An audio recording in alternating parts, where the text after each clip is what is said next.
started, shall we? Hello. Hi. Oh dear. How's everybody doing? How's things? Uh, um, I I apologize, but I'm really not well. But I'm in at this point when aren't I? But this is just a comedy of errors, really. Um, yeah. Hello, welcome. There's a mess.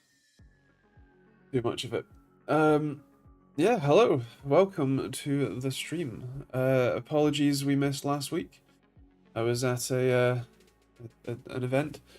Having fun driving a 7-speed manual Porsche and an Audi R8 V10. I'm sorry I couldn't take you with me. Uh, but you can be happy knowing that I had fun. I also got a cold. Hello Joe, welcome. How you doing? And hello Chris. How you doing, man? Um, you gotta buy a 20 no a 2.5-inch drive, then, Chris. There are remarkably cheap ones available. Um, yes. Hello, Joe. How am I? Yes. Hello, Simon. Glad to have you. Enjoy the pub. I'm not too bad, thank you. You look awful, dude. That's because I am. Um, my desk. I can't show you because the camera's kind of on a fixed position. But my desk is a rolling like pharmacy. So I have steroids. I got some steroids. I got some healthcare. Oh, we'll come on to that. I've got steroids. I have to carry a card in my pocket for these that says basically don't let me not take these or I die. That's fun. Um, these are vitamin capsule, like chewable vitamin pills that I need to take because the steroids literally sap all of the calcium from my bones. So I need to take 2 of these a day. I have omeprazole because my stomach's fucked. And I have citrulline because my head's fucked. Uh, oh, and then I have my nightly eye cream as well. Um, yeah, yeah. um, uh, hello, John.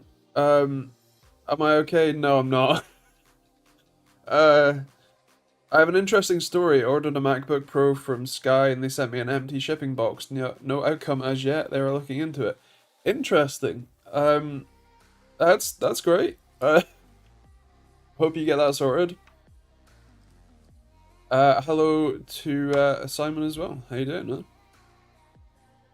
Uh, Chris says got my Mazda back from the garage again. The cause of my DPF issues is apparently bad injectors causing poor spray and combustion, making lots of soot and blocking the DPF. Yeah, sounds about right. I know that you have to run the DPF regen somewhat regularly on older diesels and that have DPFs, and especially on BMWs at least, there's quite a lot of starting conditions. Like you have to have over half a tank of fuel. The engine has to be at operating temperature for at least 20 minutes before it will start it.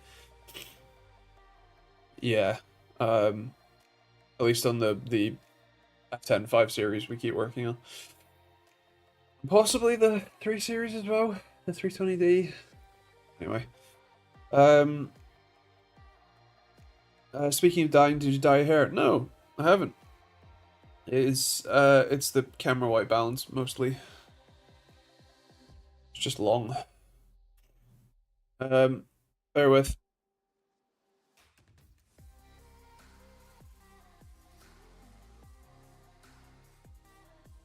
Aren't you glad you don't need to hear that? With the new Elgato Wave 3. Uh, just cut outside the grey. Oh no, the grey's still there. Again, this camera is doing me justice. There's a lot of grey. Oh dear. I'll probably die at some point. Um, in time, and you will probably understand why. Um, uh, I got my trusty old combo back. I did like the Merc, but I'm glad to be back on my bus. Nice, good. We'll all die at some point. It's true. Me sooner than everyone else. Oh yeah, right. Are you ready? Are you ready to be sad?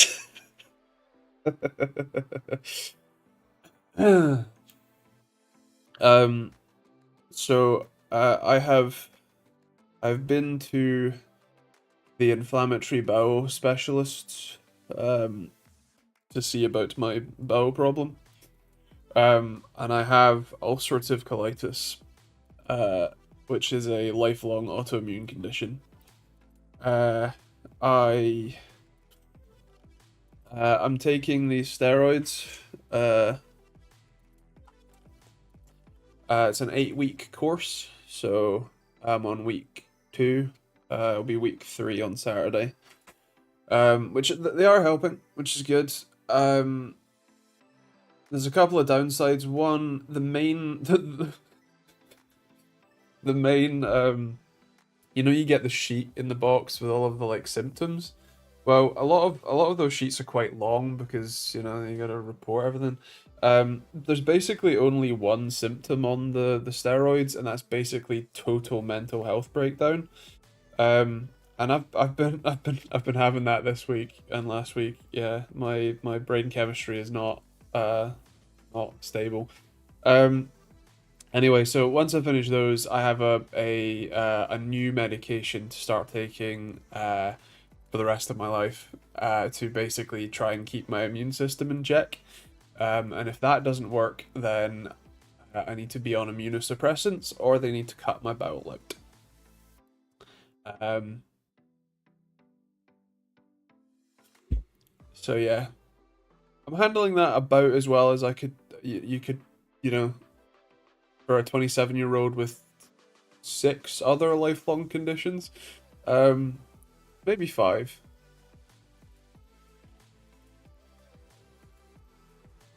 Yeah.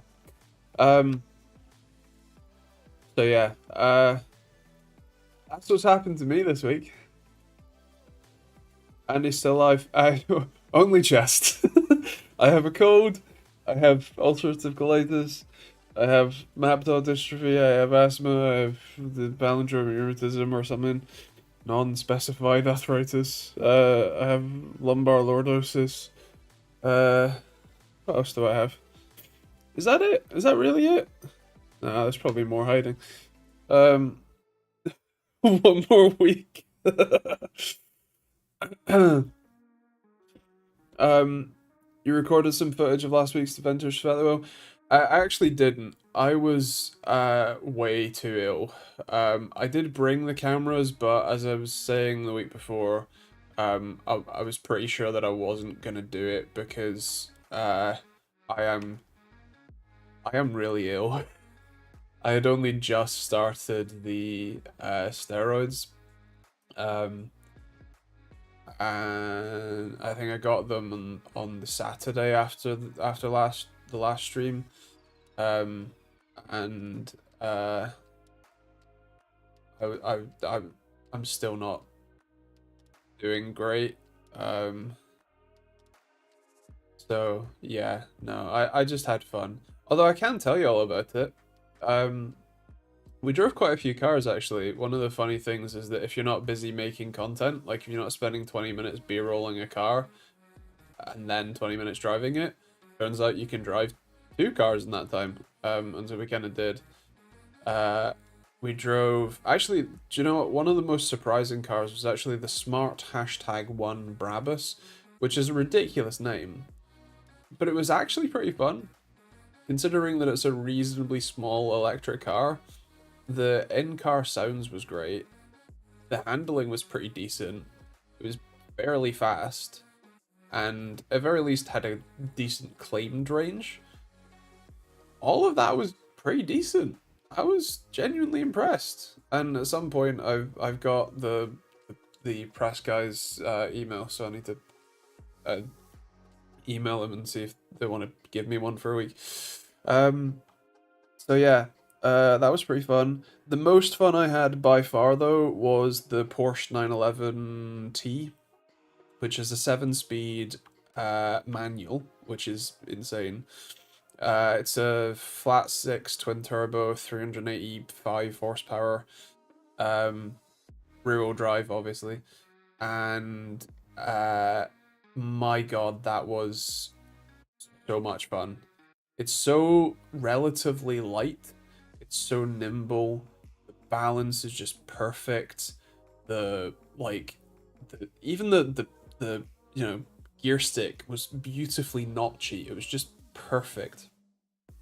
It was still really easy to drive, but it was really easy to go quick and feel like you're in control of it, right? Like a lot of new cars are super disconnected. Like you can barely feel that the steering wheel is connected to the wheels themselves, right? Like it's, you know, terrible. The 911 beautifully direct. Like you can feel the understeer if you turn in just slightly too fast. Just perfect. I did also drive the Audi R8 V10 Spider, and the sound on that was so nice, so nice.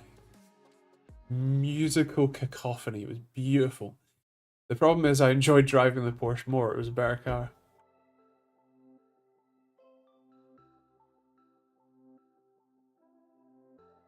It's a 7-speed manual, hard to use. Actually, no. Like it's first, second, third, fourth, fifth, sixth, seventh, and then like reverse. Uh, so yeah, no, it was super easy, super easy. I think I only ended up getting it up into fifth because Millbrook has a high a speed limit. Well, it has a speed limit of 55 miles an hour. However, even the little Peugeots or whatever were getting up to 100 on the back downhill.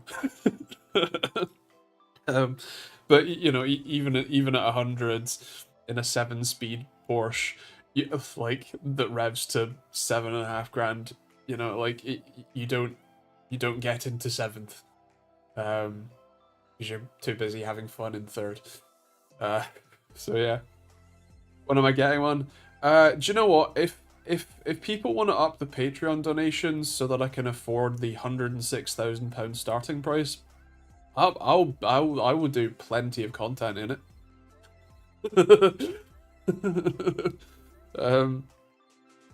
Until that point, pipe dream.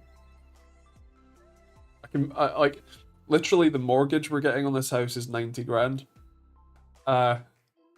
I will owe more. I will owe less on a mortgage than I would on that car if I I couldn't afford it, but if I could, I would owe less on my house than on my car, on my second car because I wouldn't sell the S4 either. Oh dear. So that $1,000 here, just 10 years. Yeah, eventually. Oh dear. I picked up a nice little freebie this afternoon. Someone offered me a Philips BDM 405 65 UC for free, so I took it. Nice. Well, the funny thing about Philips is that could be a like lady's personal shaver, or it could be a monitor. The model names are basically the same.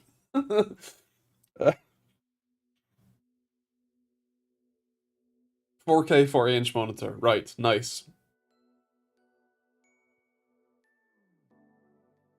Cool. 60 hertz IPS or VA? Making us an MRI machine. I mean, that'd be pretty sick if someone was just offering a free MRI machine. I would take it, stick it in the garden, like, just to have one, just to say, I own an MRI machine. Like Samsung do almost everything: phones, tellies, washing machines, cranes. Yeah, pretty much. Oh, God.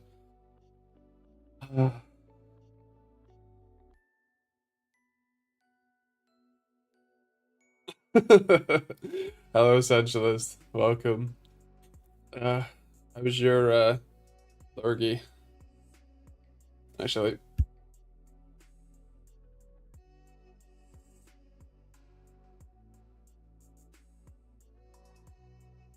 oh, Jesus Christ.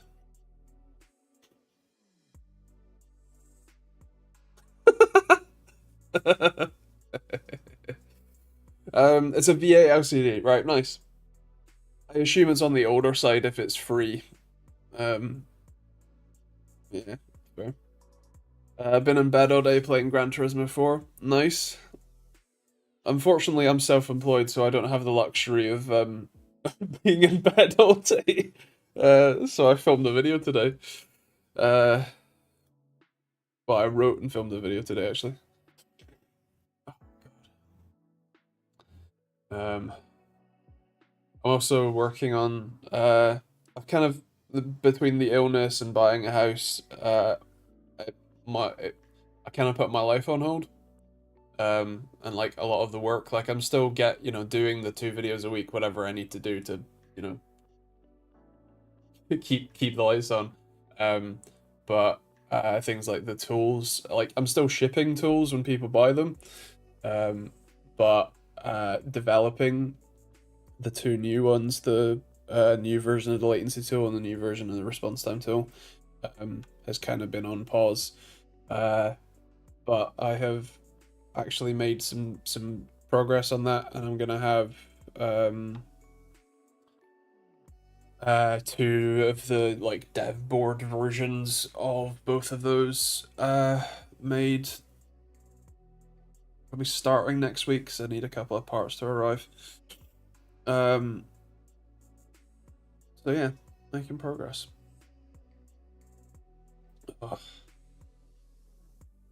Ugh. Work from bed, the new trend in the work from home sphere. I don't know that I can film my face for a tech review in bed. I mean, I could, but that's called OnlyFans. I am not hot enough for that. Surprisingly sharp image, though, from 2015. Nice.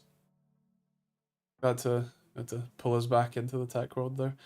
Edit a video on a Steam Deck challenge. Oh God, no. That sounds like hell. The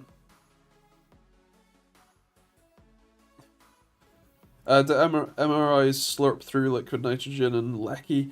They slurp through liquid helium, actually, which is kind of a problem because it often escapes, and there is a finite amount of helium that we have like access to, which is kind of funny because we as humans have blown a lot of the helium up into the atmosphere because of balloons.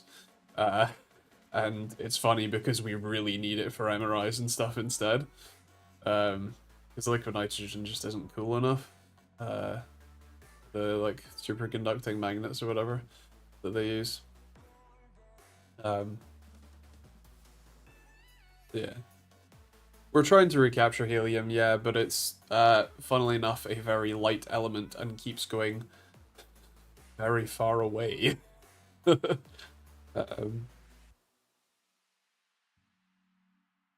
In the same way that we're capturing CO2.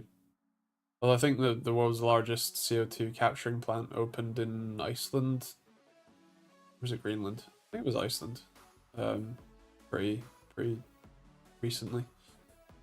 I mean, it's not even a drop in the ocean. It's like a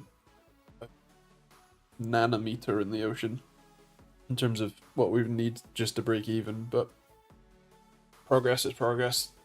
more little steps we have, the better. Telescopic nets. Capture CO2 by planting more trees.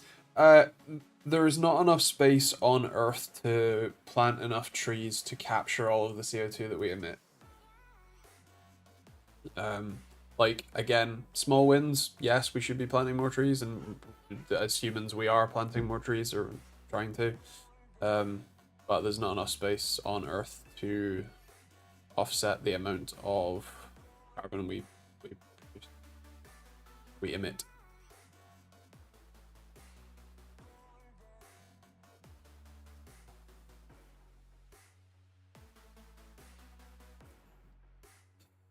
Again, small wins, everything helps. Now that I will soon own this house, at some point, one, I will probably put proper solar on the roof, and two, I might put a wind turbine on the chimney rest, like a vertical one. Then it offsets the solar, right?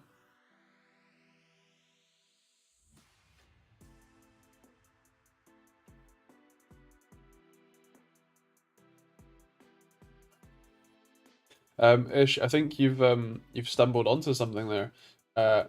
You know. Oh no, wait, sorry, the ocean is already doing that, right? Yeah, yeah. Never mind.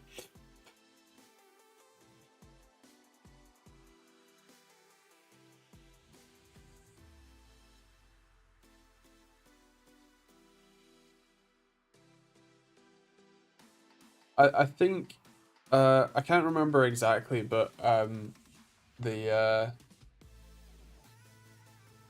what you call it?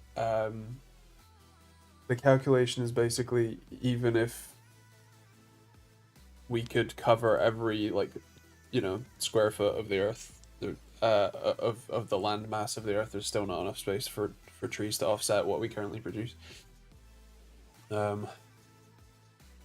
Wind turbine won't cause structural issues mounted to a house directly.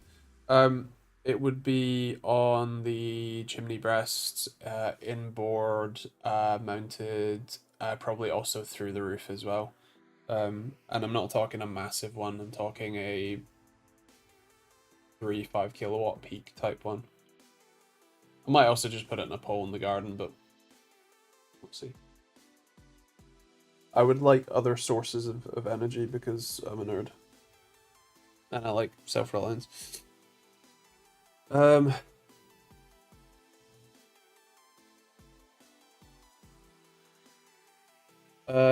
luck with that, Joe.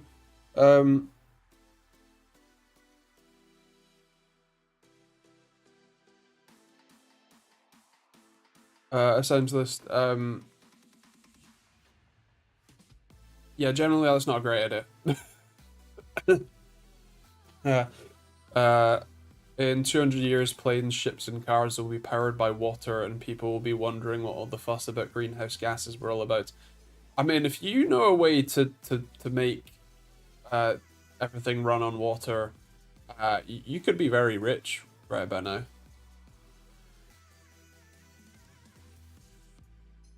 Because right now, the only way you can power things with water is like with the water itself, is really just by using hydrogen, passing it through a fuel cell, which then combines it into with an ambient oxygen, and therefore creates a bit of power, but that's less efficient than just generating the electricity and storing it in a battery. Although interestingly, there are sodium batteries which use sodium, as in salt, as the anode, cathode, whichever one it is. I think it's cathode. Which removes the lithium, and obviously sodium is quite abundant. And yeah.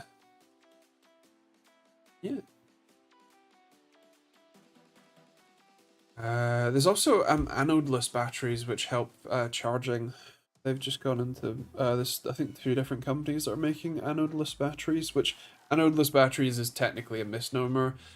Batteries work by basically having two different, often either metals or materials that are separated with an electrolyte fluid, and charges, like electrons, can migrate from one side of the battery to the other, and that's what gives you the charge, or the energy. The problem is that when you then charge, basically having to push charge from one side to the other. This is as postured as you're gonna get, mate. I'm not well. You get a build up on the what do you call it? Come on, brain. On the anode, on the cathode, one of the two. And the thing that happened with the Galaxy Note 7 was that that build-up would happen really, really quickly and would cause dendrite spikes, basically actual spikes that would then perforate to the other side and create a dead short circuit. An anodeless battery basically condenses the anode side into a solid material so that there is a lot less movement, and you get basically way faster charging, faster discharging, and better lifespan out of the battery, which is all quite cool. And they've, as I said, I think there are two different companies that are starting to mass produce those types of cells.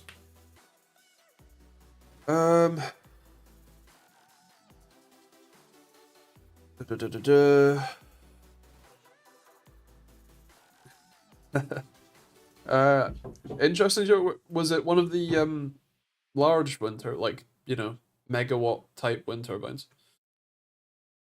They're quite rare to fail.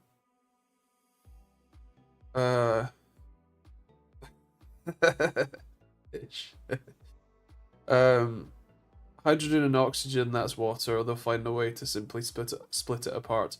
Well, there is simple ways to split it apart. The problem is that it always, like, splitting atoms requires oxygen. Splitting atoms requires energy in to split them. The reason why hydrogen fuel cells are the way they are is because combining them gives off energy, whereas splitting them requires it. That's the whole thing with fusion, is that you need a very specific type of reaction for fusion to occur and to give out more energy than you put in. That's why we don't have nuclear fusion reactors powering the world, because it's a really complicated process. Maybe at some point we will have small portable fusion reactors. That'd be pretty sick. But yeah.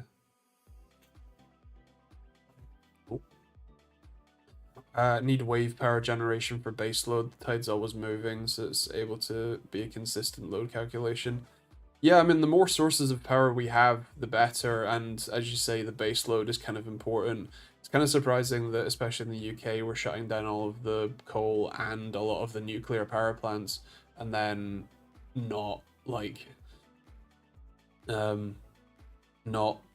covering the base load in any meaningful capacity, while also pushing for electrification of everything. Like, the electrification of everything is a good idea. It's generally more efficient. That's fine, but we need to be investing in the infrastructure and the ability to power that stuff. Yeah.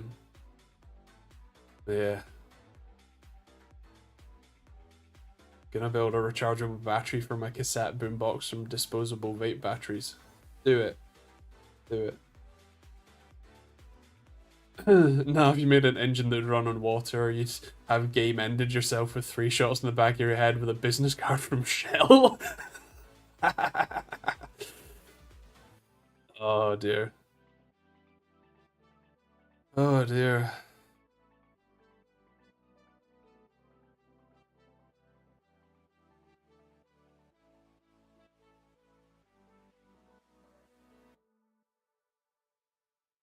Well, I don't have kids who will fight in the next gen water riots, let alone whatever wasteland their kids will inherit, the ones that survive. Maybe their surviving kids might rebuild uh, to the point where mess with tech like that if there are enough enclaves of humans left who can afford to innovate as well as simply survive.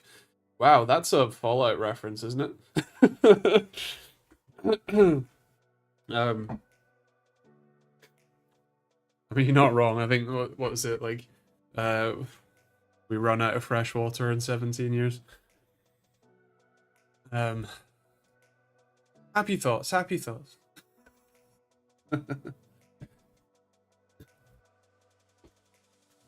All right, I made a thing. I shared this on the Honeyman chat Discord, but let's refocus. So you'll see this in a video on Monday. But I'm excited so you can hear about it now. My studio lights upstairs. So I have, I guess, 5 lights. There are the 2 Elgato key lights. So this is the Elgato ring light you can see in my glasses. I have the rectangular panel ones upstairs, as you probably saw in the lighting rig video. And then I have 2 Godox, like standard ones. And the problem with them is that you need to use an RF remote to turn them on and control them. I mean, you can press the button on them, but that's even less convenient. And basically, I want to be able to have a single button that turns them all on. So, I got, while I was gonna do the whole radio frequency capture and transmit thing, it was too buggy. It just didn't work. And I had a spare remote, and I have 3 of these ESP32 Adafruit / Unexpected Maker Feather S3 boards, which are really cool. They're full Wi-Fi, so that's the Wi-Fi antenna there. You can even hook up a battery, and they have a little charger to them, USB-C. And so what I did was soldered one of these to a little breadboard. I ended up having to use some transistors, because the buttons on the remote, in fact, I can show you the thing. The buttons on the remote are active low, so basically when you press the button, that shorts one side of the button to ground. And so what I did was use transistors to do that for me. So on the other side of that board is the ESP board with some resistors and transistors. And then basically when you use Home Assistant to like turn the lights on, that enables one of those pins, which essentially presses the on button, and it acts as if you're pressing it. It's been pretty reliable, and it's great. It's nailed to the post upstairs, and yeah, it works. And I now have one button press, and everything turns on. I'm really happy. I've got a video on that on Monday. That's the thing that I filmed today, actually. You'll be able to tell by the fact that I'm very ill in that video. Oh yeah. Hello, Asian B. How you doing, man? How's things? Oh, bear with.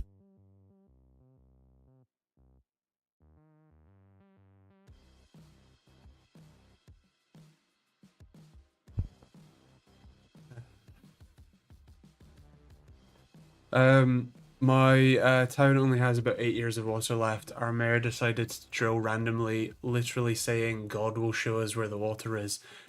Oh dear. Oh dear. Oh dear. The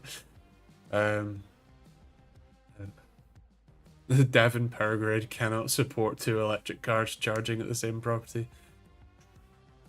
No, I mean, what, we have 80 amp service here.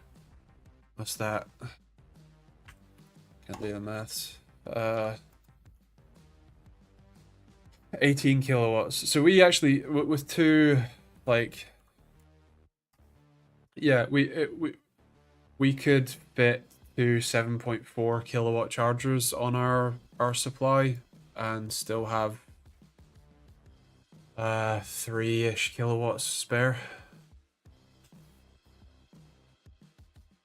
I'm hanging in there and trying to convince my brain to do the same. Good. I hope that. Oh, that was right. I think the last time we had a stream, you were talking about being a bit unstable. How's that going?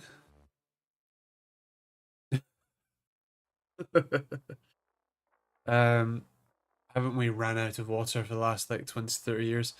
There have been various like droughts and things, at least in the UK I know of. Um, but yeah, the horrors persist, but so do I. God, that's a mantra for my fucking life. Oh, there. No, I blow my nose out.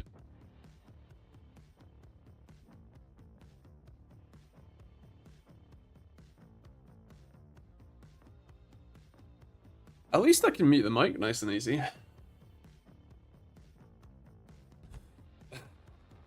The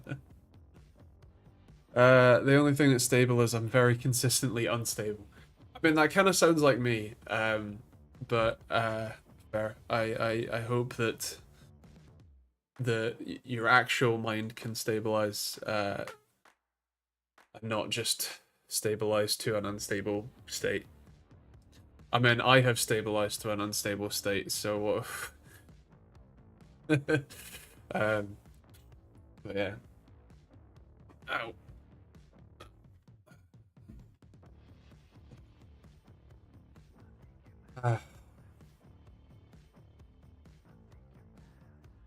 Isn't Andy's mantra "life is pain"? Yeah. Yeah, it is. Um, and yeah, it keeps going. Cruel and capricious.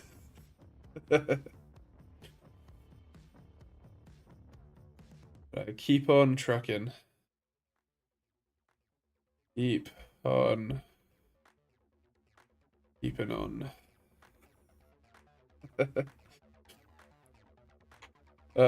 Was grating cheese for my dinner and managed to extract the skin off of one of my knuckles. Extra protein. Skin is not a protein intensive snack. I miss the floppy disk noise on startup from old computers.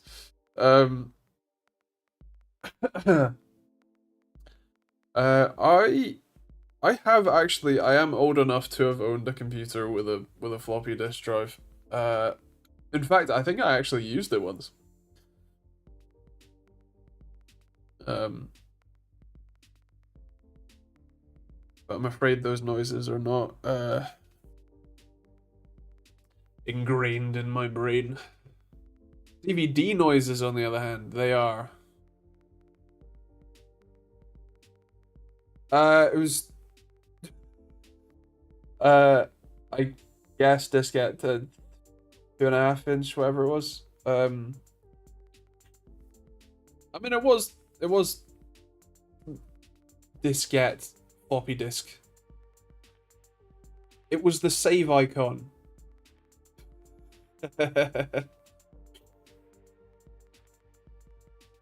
Double high density, baby.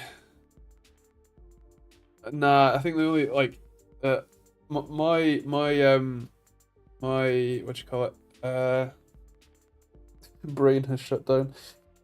My computing life mostly started with DVDs and CDs, like burning and ripping DVDs and CDs.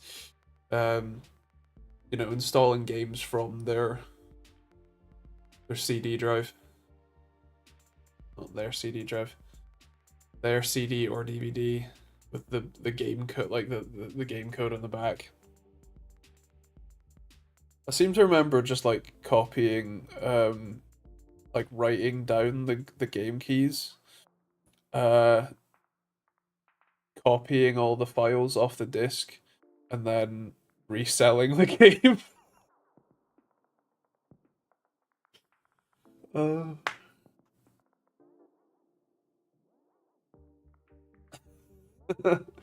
I'm I'm kind of surprised. Like Chris is a Twitch Prime member, right? So like, I mean, is it because you're not subscribed to me? 'Cause don't Prime subs get free like no ads?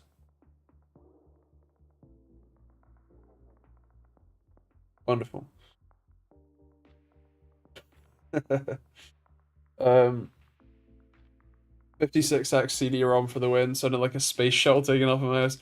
I don't know if I ever had a 56x. I don't know, but some of them did sound like they were taking off, and it's quite funny. I don't think I'm sub to you this month. Ah, that'll be why then. No, I know that so the Twitch Primes don't get ad free site wide, but I thought you get ad free on the channel you subscribe to. Makes new house is all electric including heating. The company said 120 amp will be enough. Turns out he needs 200 and two 28 kilowatt aircon heat pump unit to do the job properly.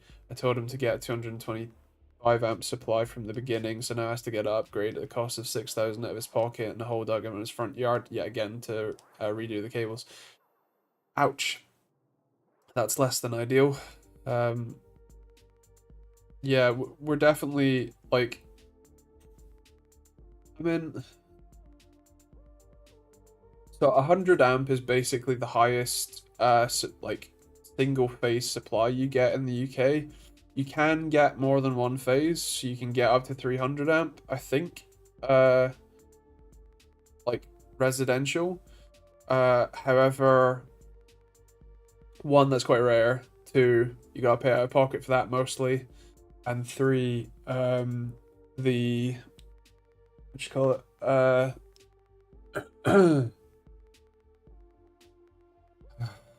On brain.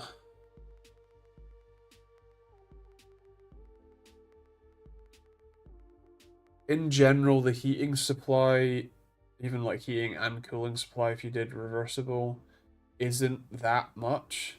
Like, so I think my boiler is probably a 30 kilowatt boiler, but it doesn't run at 30 kilowatts. And especially with heat pumps, when you're generally talking about a cop of three, you only need essentially a 10 kilowatt supply to match that. Um, yeah. I want three phase so I can have a decent ramp installed. I want space to have a ramp, and then I'll think about powering it. Uh, I think Andy's actual mantra is "Come on, brain." Do you know what? Actually, that's totally right. Yeah, yeah, 100%, 100%. This is an unreliable piece of shit. My old house had three phase 600 amp supply. Damn, that's a lot.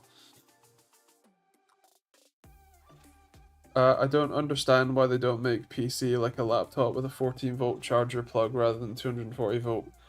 Um, well, so technically there are motherboards that have that do take DC, like they're basically laptop chips on motherboards, or occasionally sometimes they do also take you can basically use laptop power supplies to power a desktop PC. The main reason for the higher voltage is that you're taking it's 240 volts AC in from the wall. You still need to take 240 volts AC in from the wall somewhere, so you may as well do it in a big box where there's no space or heat constraints, or there's less space or heat constraints. The components can be larger and therefore can be more efficient. A laptop power brick gets incredibly hot because everything has to be condensed and tiny, and generally they only deliver 180 watts at most in a standard size. Whereas your desktop power supply in a standard form factor can deliver 1,000 watts, 1,600 watts in a slightly longer form factor, all with, 90% efficiency at reasonable load. What I mean is the power supply being a block that you plug into the wall rather than having it inside the PC. Well, again, that's the thing, is that there's an efficiency problem there, because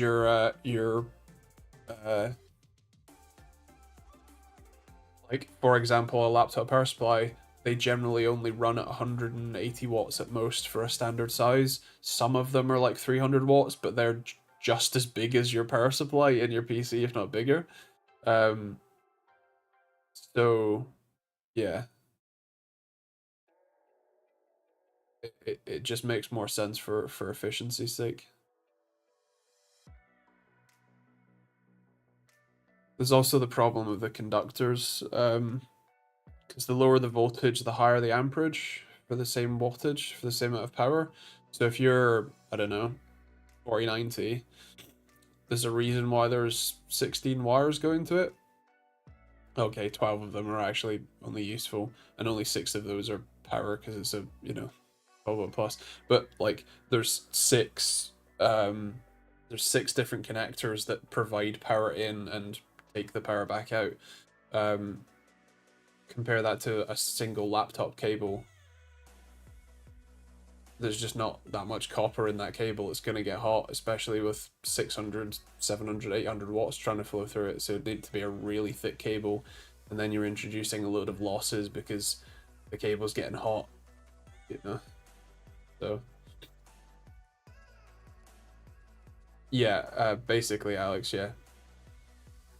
Like, there are PCs that draw small enough amounts of power that you can run, like, you could run them off of a laptop power supply or something of a similar size, but generally speaking, it's not efficient. 12-volt DC for the whole house might be fun. It would be kind of fun. Like a separate ring for appliances. Again, could be fun. Again, the problem is just the lower the voltage, the higher the current, and then the more losses you get in the wire itself. And especially for like a whole house run at 12 volts, at the other end of the line, it would be 6 volts. Especially when you then add any load to it. I am sitting up. I'm sitting up as straight as I can. Straight as I am. Not very. 700 watt gallium nitride. That'd be pretty cool. Who needs central heating when you have 50 amp of current going through PC through one wire? Well, 50 amp at 12 volt is still only what?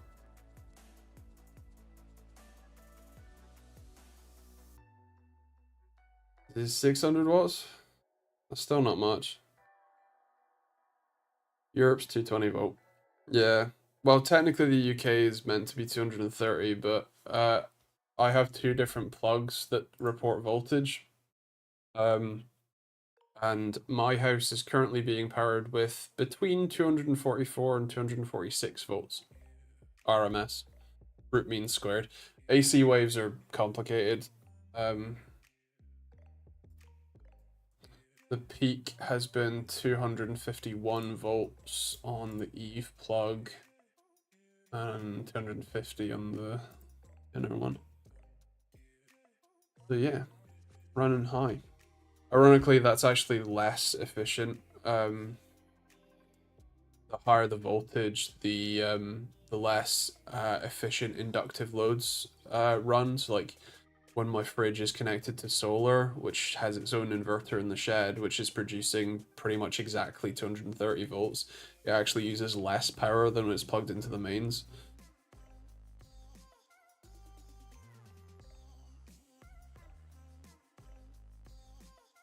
That's pretty cool, essentially.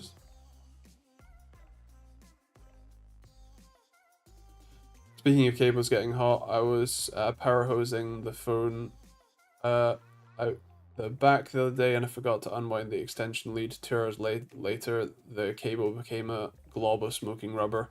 Scary stuff. Yeah, I mean, for anyone who doesn't know this, if you have an extension cord and you're running a lot of power through it, you should unwind it because it will get hot, and if it is all coiled up against each other, all that heat just soaks and then burns and then shorts and then kills you. Whereas if you stretch it out, then it has the ability to dissipate that heat. There's also technically the like what you call it? Magnetic radiation from it being a coil of wire often around a metal drum, but let's pretend that doesn't exist. Essentialist, you and me both, buddy. How much power is a lot? Near its rating. So in the UK that would be 13 amps or 3 kilowatts. Because if it's on a plug, then it's it has a 13 amp fuse in it, and even though those are slow blow fuses that probably blow at like 16 amps instead, it's still, you know.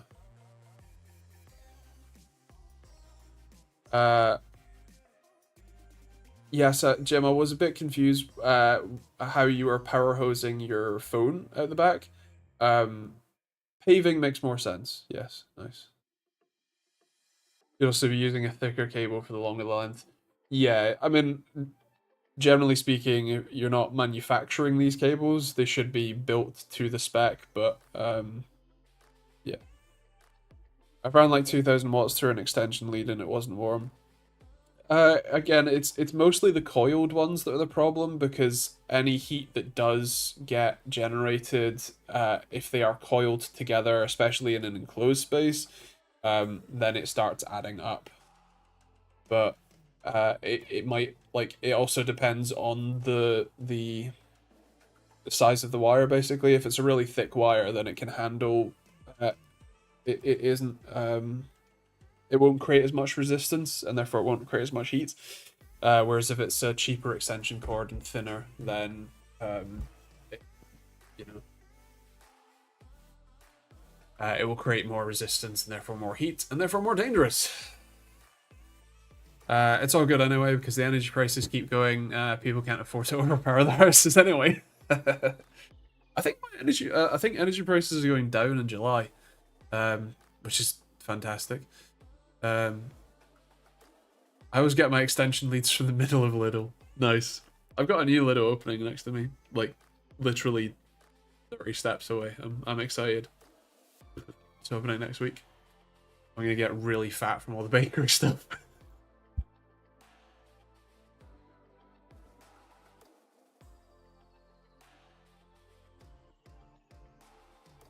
Oh dear. Would it be bad to solder 2 extension leads together? If not, run at full blast, or even using Vago connectors, or simply don't extend any cable. You just use the certified length that comes with and buy a much longer one. So extending the stuff is fine. In fact, I actually did that for the studio lights. I extended both of the extension leads. But I'm also aware of what how much power I'm running through them. The answer is not a lot. Like well under 100 watts for both of those extension leads, so it's fine. But yeah, if you're planning on running high loads, you're not sure. It's generally better to get one that is actually suited for your needs out of the gate.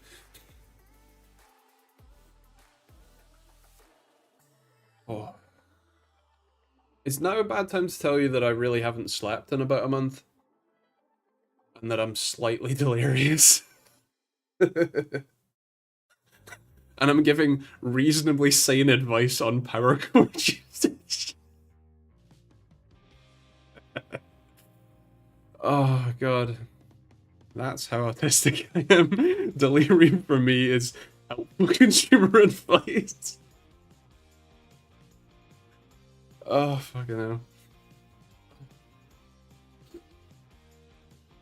Oh.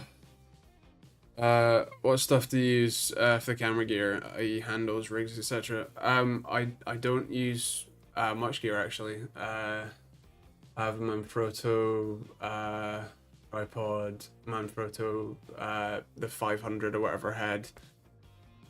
I uh, I I do have Edelkron's slider and motion head, but I stopped using it because I went insane, and it's a bit of a pain.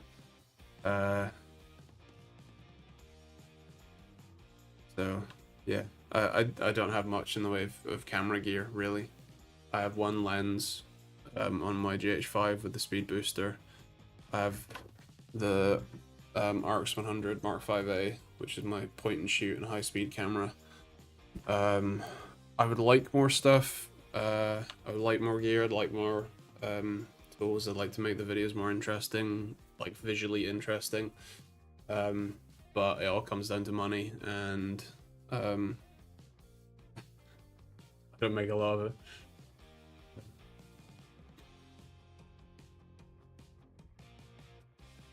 But a K&F concept tripod, pretty good so far. Nice.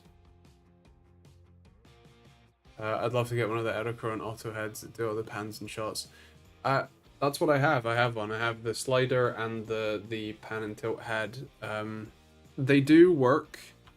They got backlash quite quickly, and it's just generally a pain to use because you either got to use the controller where the battery dies every 5 minutes, and has less settings than the app, or you pair to Bluetooth every time you turn it on, and then use the app. But then it's just a really painful experience. You need to like set it up at position 1, set it up at position 2, have it run through it at the speed you want to make sure that it's going to be okay, then record the shot, and then do the next one. Like, it basically takes filming from a, like, B-rolling from a, I don't know, an hour to 3 hours, and I don't have the time or energy to do that. So yeah.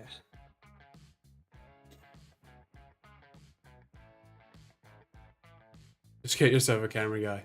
I would love to. But again, money. My shaky ass hands make beer roll not fun at all. I mean,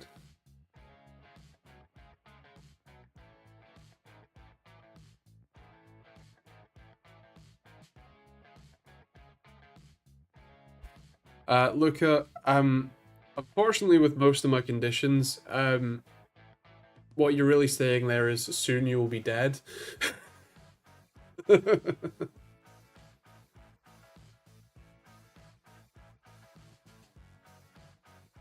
In-body sensor stabilization is amazing. It's the way that I hold the tripod. Or it's the way that I do the pans on the tripod. It's super close.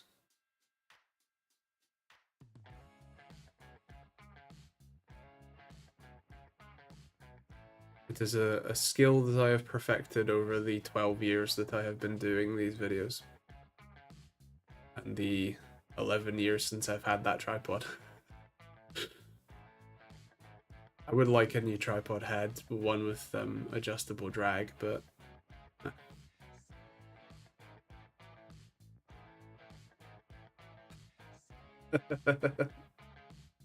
I mean, maybe once I've like paid off the house, so that, you know, Amy can still have a life.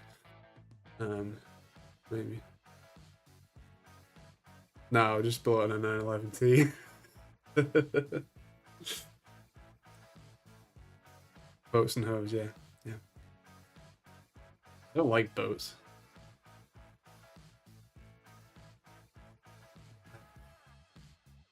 Bulbous oil. Or as I call it, nose dildo.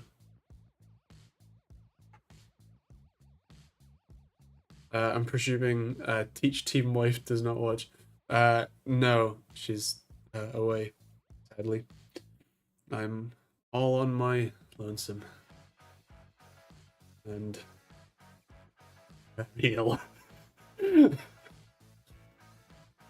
Andy Stream on Shrooms as he sits there changing colors like his nan leaves. Oh yeah, they're working again. In fact, you can actually see my my little solder job for wow, finger.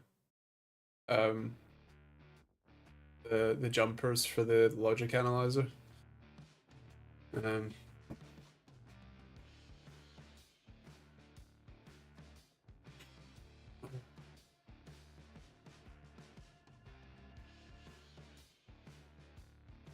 Thanks, Luca. I'm pretty sure it should be up on on the on the channel. I think that was Monday's video. Was it? I think so. I've been out of it. I have a normal product review coming tomorrow for a Corsair keyboard, and then video on the studio on Monday.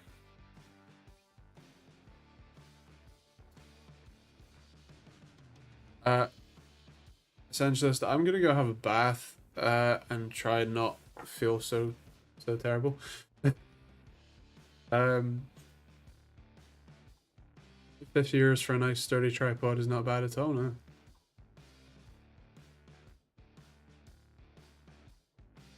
That's pretty cool looking. Corsair keyboard, how off is it? It's not that bad. I think that the title of the video is like, it's a corporate take on a custom 75% board, because a lot of the elements are all there. It's just something off about it. Just something a tiny little bit is not quite right. Yeah.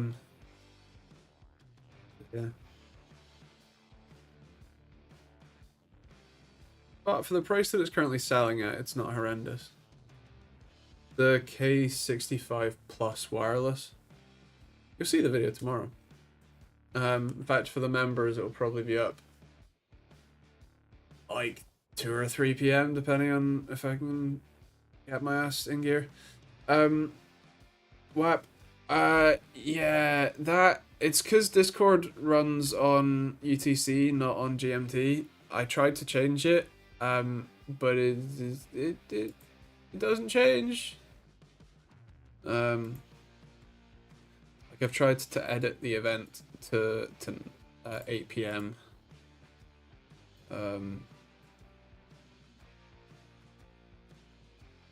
Recurringly, but it still doesn't. I think the event needs to have ended. I don't know.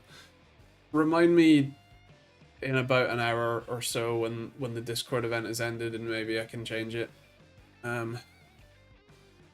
Yeah. Essentially, no, it's not up right now. I need to upload it. It's finished, but I need to upload it. It'll be tomorrow.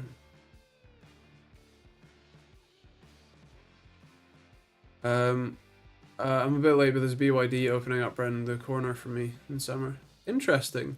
I drove the BYD. In fact, I drove the BYD Dolphin and the Seal. The Seal is actually a really decent car to drive. It's either rear-wheel drive 330 horsepower or all-wheel drive 520. And the crazy thing is that it's the top end model is 47,000 for the fully kitted out one, which is insane for an electric 500 horsepower car. Legit Model 3 performance, size, probably even better build quality, features, whatever, and performance, and it's 10-20 grand less.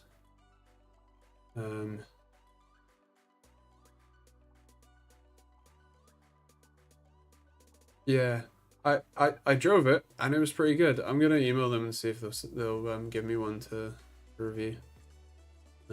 Along with Smart. At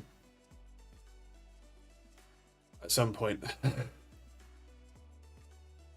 I